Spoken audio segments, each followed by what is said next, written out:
Good morning. This is HBM's Crypto-Corner for Tuesday, January 27th, 2015. And I gotta say that we got some good news items for today. First news item is our good friend Thomas Steenberg, who is a well-regarded and longtime Sasquatch researcher in British Columbia, formerly of the province of Alberta. Well, now he has his own blog / website. It's thomassteenberg.com. And of course, the link will be in the description below, as all the links will be in the description below. But anybody who knows Thomas, they know that he's very no-nonsense. He's kind of the Joe Friday of the Sasquatch field. He is the type who says, and I quote, "Just stick to the facts and never deviate from the facts." Kind of like, just the facts, ma'am. But it is great to see Thomas finally making his presence known in cyberspace. And I gotta say, he does a great job. Anybody who's ever been familiar with any of his investigations knows that he is no BS, he's no nonsense. So I give a big thumbs up to Thomas Steenberg. He's doing a great job. Second link is asking, are Bigfoot sightings in decline? There's some interesting points in the article. There's a bit about Brian Sykes and his DNA study, which turned out to be, the results turned out to be more mundane animals, and even a new species of polar bear, actually a polar bear brown bear hybrid from the Himalayas, interestingly enough. And he used GenBank, by the way. Then there's sightings patterns. There have been over 3,000 reported sightings over the course of 92 years. But it seems like the reports have been dropping in recent years.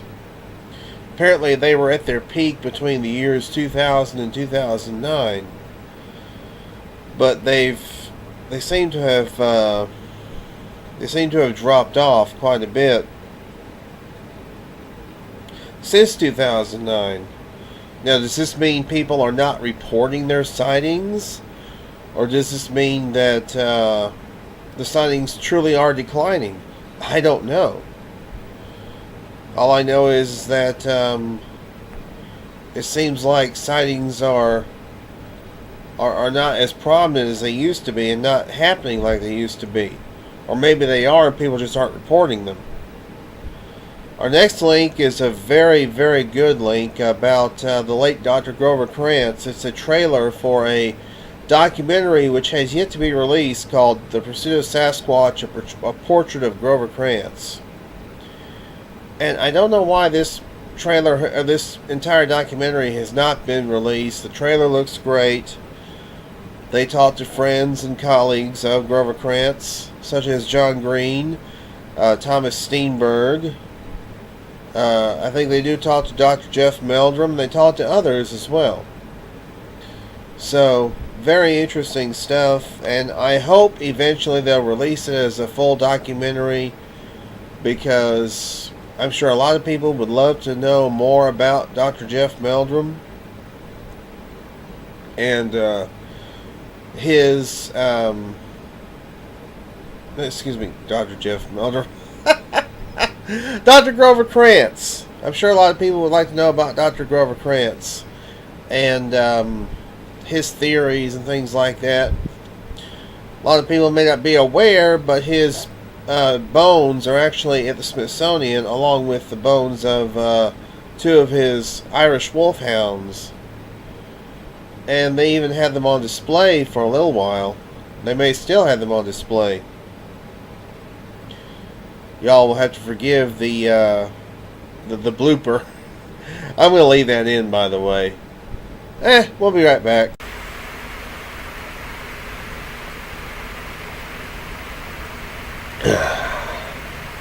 excellent coffee. That's Sasquatch coffee. Besides the terrific 7 flavors they have available, they also have great gifts, such as t-shirts, mugs, and sweatshirts, not to mention hot squatchlet. You can also order gift baskets, whether it's Littlefoot, Mamafoot, or Papafoot. These make great gifts for the squatcher in your life, or just for yourself. Go to www.squatchcoffee.com and tell them HBM's Crypto-Corner sent you. And we're back. Our next article is about, did you know that Bigfoot not only is an industry, well, it is an industry in some circles, it's an investment opportunity. Yes, you can invest in Bigfoot, and you can invest in Bigfoot research. There's only one problem. The individual you'll be investing in is Tom Biscardi. Ugh. Yeah, the ever controversial, yes, I said controversial, Tom, sue me, Tom Biscardi.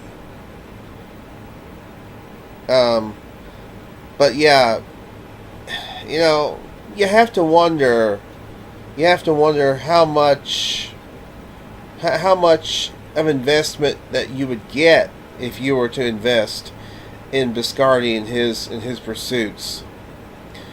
I mean, he's been involved with 2 hoaxes. If he didn't perpetrate the hoaxes himself, he was at least familiar with the hoaxes. And I mean, who would really want to be involved with Tom Biscardi? That's kind of career suicide as far as I'm concerned. I mean, he's already been disgraced and discredited quite a few times. But if people want to throw their credibility down the toilet, hey, they're more than welcome to do this. They're more than welcome to go with Biscardi. Our next link, and it's also about Thomas Steenburg. It's not his website, as I mentioned earlier. Apparently, there was apparently Thomas Steenburg also investigated these reports in Nordeg. Now, Nordeg may seem like a familiar name to some people, and it should, because that's where Todd Standing claims as his research area. A research area, by the way, that he stole from somebody else who stole it from somebody else. But yeah, Thomas Steenburg actually used to live in that area, and yeah, there were reports there from 1948 to 1984. It was apparently a hotbed for Sasquatch activity. String of sightings of a 13 to 15 foot tall creature with 19-inch long footprints were not uncommon in the 100-mile radius of Nordeg. But of course, now we have Todd Standing trying to co-opt that area and trying to claim that there's still activity going on, and there may very well be. I mean, Jeff Meldrum may very well have had a sighting in that area. It is a hotbed of activity. We know that. So, you know, even though we may question Todd Standing, I don't think we should really question Jeff Meldrum. Our final link is about a few months ago. The world of anthropology celebrated 40 years since the discovery of Lucy. Lucy, the fossil being Australopithecus afarensis. A fellow named Donald Johansen actually discovered it, and that was in November of 1974. And you know, the fossil record has absolutely been chock full of these hominids or hominoids or hominins, if you want to call them hominins. It's a very fascinating article about that discovery, and a lot of people feel, well, if discoveries like that can be made, what's to stop us from discovering a Sasquatch fossilized? That may be a bit more difficult than you may realize, because in the Pacific Northwest, you're not going to have a whole lot of fossilization with the acidic soils they have up there. And you're going to have scavengers that are going to come along and eat the body. And then when you get down to things like teeth and bones, I mean, you're going to have porcupines and deer mice gnawing on the bones for a calcium source. They just happened to get lucky when they found Lucy. Mainly because she was out in the middle of the desert in Ethiopia. Not too many scavengers out in the desert, other than maybe some scorpions, maybe some rattlesnakes, Gila monsters, things like that. But not your large scavengers like coyotes, yes. But you're not going to find too many of your large scavengers out in the desert, like your bears, your mountain lions, and things like that. So, but it's a fascinating article. I do recommend reading it. And again, all the links will be down in the description box below. And that's HBM's Crypto-Corner for this week. Oh, by the way, before I get off here, I want to mention encounters.squatchunlimited.org. We have a terrific database of sightings. They have put together all of John Green's database, and they've put it all together into one communicable form.